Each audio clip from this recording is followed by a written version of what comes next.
విజయవాడ కృష్ణలంకలోని అన్నా క్యాంటీన్ను మంత్రి నారాయణ ఆకస్మికంగా తనిఖీ చేశారు. క్యాంటీన్లో స్వయంగా భోజనం చేసి నాణ్యతను పరిశీలించారు. అనంతరం ప్రజలను అడిగి నాణ్యతపై ఆరా తీశారు. అలాగే నిర్వాహకులతో కూడా మాట్లాడి నాణ్యతతో కూడిన భోజనం అందించాలని సూచించారు.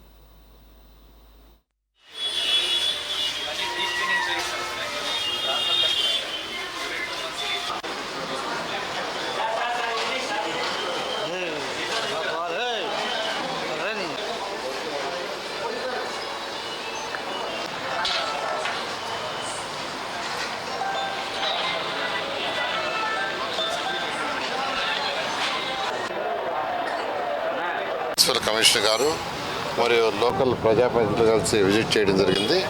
ఇక్కడ ఈరోజు భోజనం చేయడం కూడా జరిగింది. భోజనం చాలా చాలా చక్కగా ఉంది, వేడిగా ఉంది భోజనం. ఎవరైతే అక్కడ భోజనం చేస్తున్నారో వాళ్ళందరిని అడిగితే వాళ్ళందరూ కూడా చాలా బాగుంది సార్, మేము మధ్యాహ్నం కూడా భోజనం చేస్తున్నాం. చేపలు ఎవరైతే చేపలు అమ్ముకుంటుంటారో వాళ్ళు చిన్న చిన్న కూలీ నాలి చేసుకునేవాళ్ళు, డ్రైవర్లు వాళ్ళు ఇప్పుడు యాక్చువల్గా భోజనం చేస్తున్నారు. వాళ్ళని అడిగితే చాలా బాగుంది సార్, ఏ ప్రాబ్లం లేదని చాలా హ్యాపీగా చెప్పారు. నేను కమిషనర్ గారు ఇంకా కొంతమంది ప్రజాప్రతినిధులు కూడా ఫోన్ చేశాను. చాలా బాగుంది. ఈరోజు నేను అన్ఎక్స్పెక్టెడ్గా వచ్చా, చెప్పి వస్తే ఈ ఏరియా అంతా ఎలా ఉంది అంటే, నేను ముందు మంత్రి గారు వస్తున్నారంటే ముందుగా కమిషనర్ గారు అన్నీ రెడీ చేసి పెడతారు. ఇది క్లీన్ చేసి పెట్టడం, చుట్టుపక్కల ఎన్విరాన్మెంట్ బాగుంచడం. అందుకని చెప్పకుండా నేను దగ్గరకు వచ్చి ఫోన్ చేశా.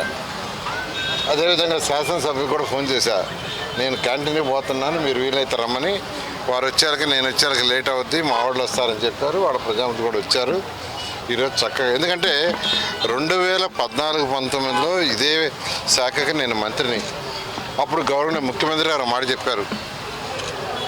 ఒక మాట ఏమన్నారంటే, ఈ రాష్ట్రంలో ఏ పేదవాడు కూడా ఆకలితో ఉండకూడదు, ప్రతి ఒక్కడు 3 పూటలా చక్కగా భోంచాలి, అలాంటి అన్నా క్యాంటీన్స్ ఏర్పాటు చేయమంటే అప్పుడు 204 అన్నా క్యాంటీన్స్ ఏర్పాటు చేశాం.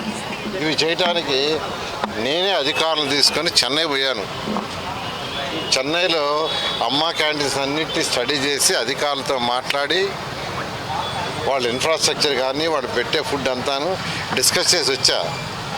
అదేవిధంగా కర్ణాటక పోయి ఇందిరా క్యాంటీన్స్ అక్కడ కూడా ఇన్స్పెక్ట్ చేసి స్టడీ చేసి